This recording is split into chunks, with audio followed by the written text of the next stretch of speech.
Assalamualaikum warahmatullahi wabarakatuh. Nam-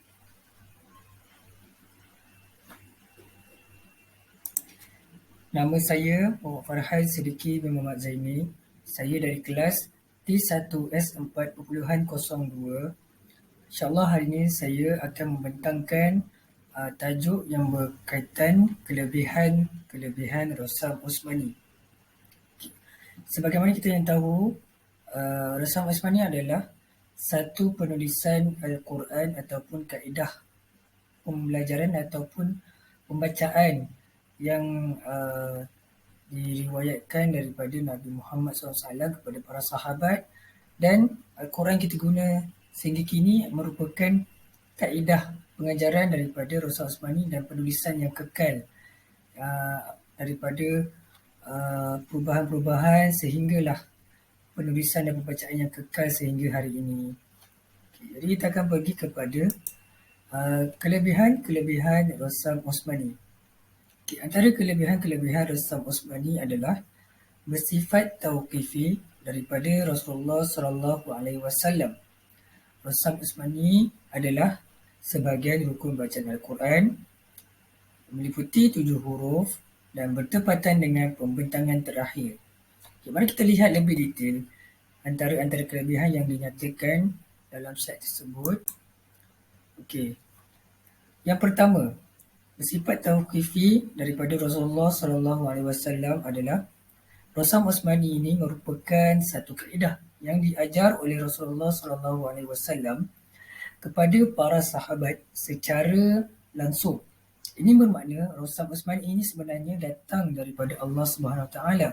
Ini kerana Rasulullah SAW tidak mengajar sesuatu kepada para sahabat melainkan perintah wahyu daripada Allah. Kenyataan ini dibuktikan dengan firman Allah SWT yang bermaksud, dan tadalah yang diucapkannya itu, yakni Al-Quran, menurut kemahuan hawa nafsunya. Ucapannya itu tiada lain, hanyalah wahyu yang diwahyukan kepadanya. Surah An-Najm ayat 3 dan 4. Apa yang dimaksudkan bersifat tauqif ini adalah kaedah ataupun penyampaian ataupun pembacaan Al-Quran yang diajar oleh Rasulullah kepada para sahabat tidak diubah kerana ia adalah kedatangannya penurunan ayat Al-Quran ini daripada wahyu yang diturunkan oleh Allah melalui perantaraan Malaikat Jibril. Jadi apa-apa rujukan yang dibuat oleh para sahabat ini berdasarkan riwayat dan kaedah pengajaran yang diajar oleh Rasulullah. Jadi sebelum para sahabat membuat keputusan, maka mereka akan melihat apa riwayat ataupun cara Rasulullah dalam pengajaran Al-Quran. Seterusnya, isi yang kedua adalah meliputi 7 huruf. Apakah meliputi 7 huruf? Iaitu menjadikan Rasam Osmani itu perlu diberi keutamaan kerana kaedah penulisannya berkaitan dengan 7 huruf Al-Quran. Jadi penulisan 7 huruf Al-Quran ini dia bertepatan dengan wajah-wajah qiraat yang pernah diajar oleh Rasulullah SAW kepada para sahabat. Jadi terdapat banyak hadis yang berkaitan dengan 7 huruf dan pelbagai pendapat ulama mengenai maksudnya. Antara hadis yang menunjukkan Al-Quran diturunkan dalam 7 huruf ialah sabda baginda SAW yang bermaksud, Jibril AS telah mengajar kepadaku 1 huruf, maka aku sentiasa mengulanginya dan aku sentiasa memintanya supaya ditambahkan, dan akhirnya ia menambahkan kepadaku sehingga selesai 7 huruf. Jadi kita akan lihat antara salah satu pendapat yang disepakati oleh para ulama, iaitu 7 huruf bacaan itu dia merangkumi perselisihan nama, sama ada ia mufrad, mustanna atau jamak, dan sama ada muzakkar atau muannas.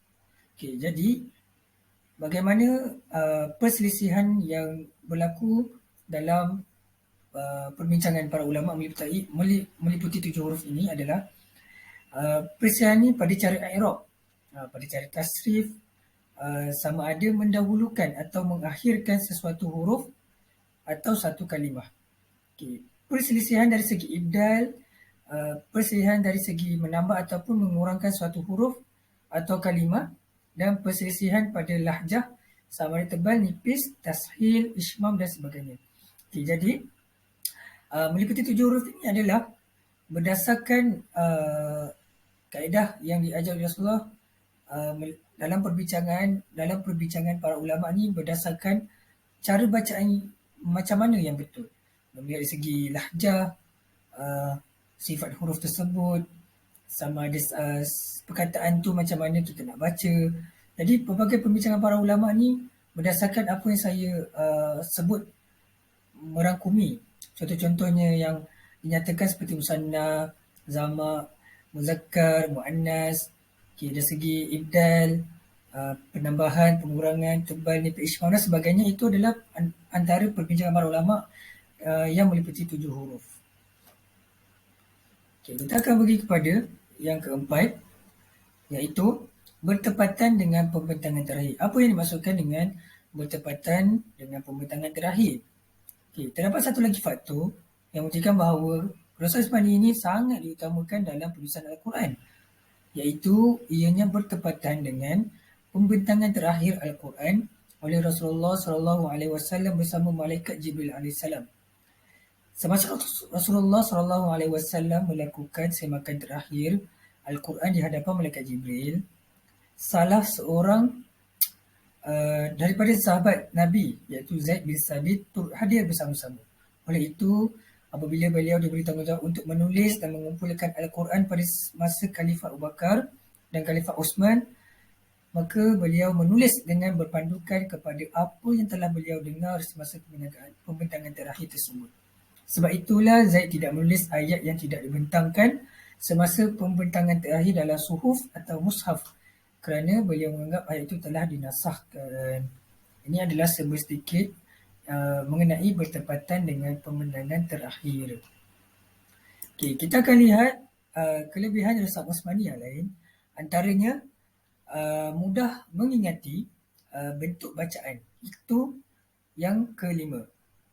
Poin yang kelima adalah mudah mengingati bentuk bacaan. Okay, apa kelebihan Resam Usmani ni jika kita mudah mengingati bentuk bacaan? Contoh, baris tanwin yang berbeza dapat menentukan bentuk baca suatu hukum tajwid, sama ada dengung ataupun tidak dengung. Jadi baris tanwin yang sangat penting dalam pembacaan Al-Quran, iaitu ada baris tanwin ini kita baca dengan dengung ataupun tidak dengung. Contohnya apabila sama ada bertemu huruf if hakiki ataupun huruf izah halki. Jadi kita kalau melihat betul-betul dalam Al-Quran kita boleh bezakan baris tanwin yang kita baca tu dia boleh dengung ataupun tidak. Jadi kita kena kenal baris tanwin baris atas, baris tanwin bawah dan baris tanwin hadapan. Dia ada dua bentuk untuk membezakan sama ada tanwin tersebut kita baca dengan dengung ataupun tidak. Jika seseorang individu ataupun pelajar tidak dapat mengenal ataupun menghafal huruf-huruf izah halki dan ifa hakiki. Jadi dengan baris tanwin ini juga membantu pelajar untuk membezakan sama ada dengung ataupun tidak dengung. Okay. Contoh lain pula adalah tanda wakaf. Diletakkan di tempat yang sesuai untuk panduan pembacaan. Dan kalau kita perasan sebelah Al-Quran, dalam satu helai Al-Quran di bahagian tepi tu, dia ada nyatakan tanda-tanda wakaf yang boleh berhenti, yang tidak boleh berhenti, yang boleh bersambung dan boleh berhenti, dan haram berhenti dan wajib berhenti. Itu antara kelebihan Resam Usmani dalam Al-Quran, penulisan yang telah ditulis mengikut riwayat Resam Usmani. Okay. Kelebihan Resam Usmani seterusnya adalah mengikut sunnah Rasulullah. Apa dia mengikut sunnah Rasulullah? Iaitu tulisan yang mengikut Resam ataupun tulisan yang tulis di zaman Rasulullah. Kalau kita tahu sedikit, penulisan Al-Quran ini pun diubah-ubah mengikut zaman, daripada zaman Abu Bakar, zaman Umar, zaman Sayyidina Osman.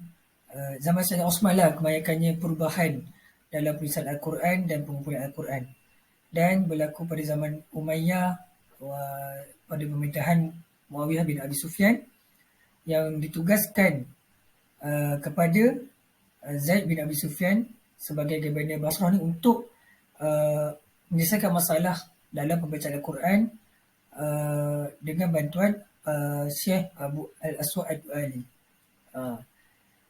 Dan Malik bin Marwan juga, pemerintah Umayyah seterusnya menukarkan dan memperbaiki, menambahbaikkan dalam penulisan Al-Quran. Jadi itulah tulisan yang mengikut resam atau tulisan yang tulis di zaman Rasulullah kekal sehingga hari ini.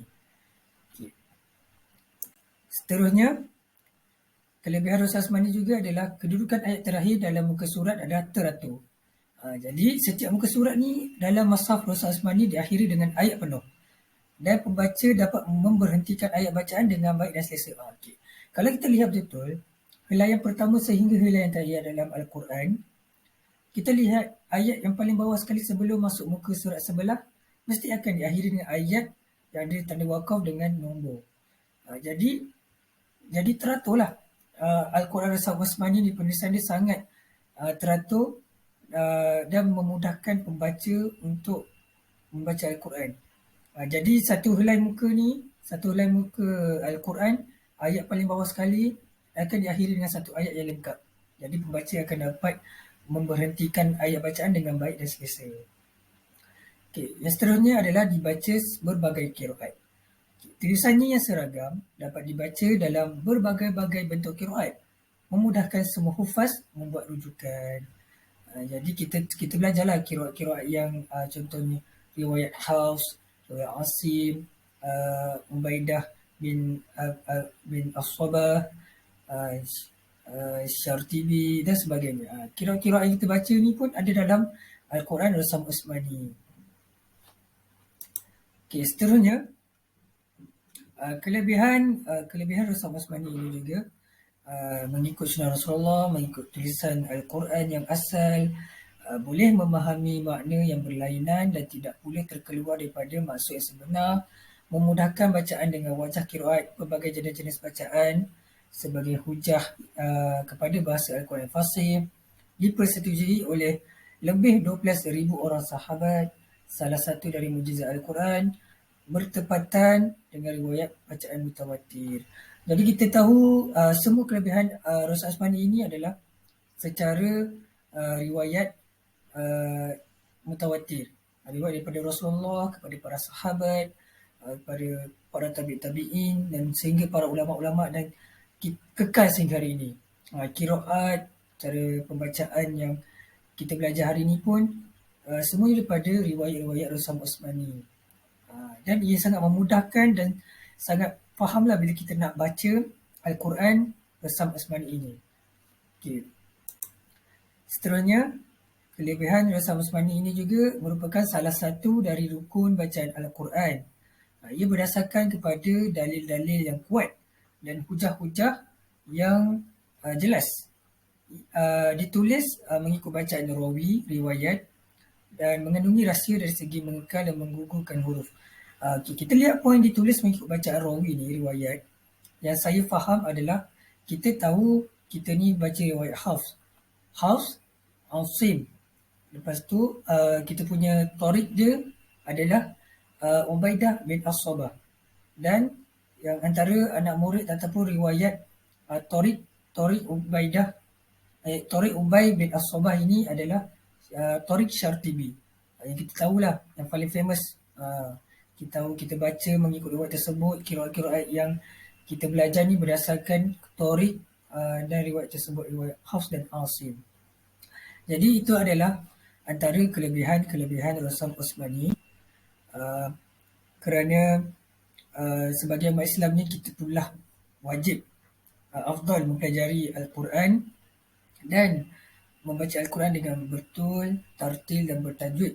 Kerana Rasul Usmani sangat memudahkan kita, dan Al-Quran kini pun juga mempunyai warna-warna dan tanda-tanda hukum tajwid yang mudah untuk kita belajar.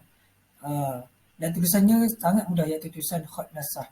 Jadi saya mengakhiri perbincangan saya hari ini dengan Assalamualaikum warahmatullahi wabarakatuh.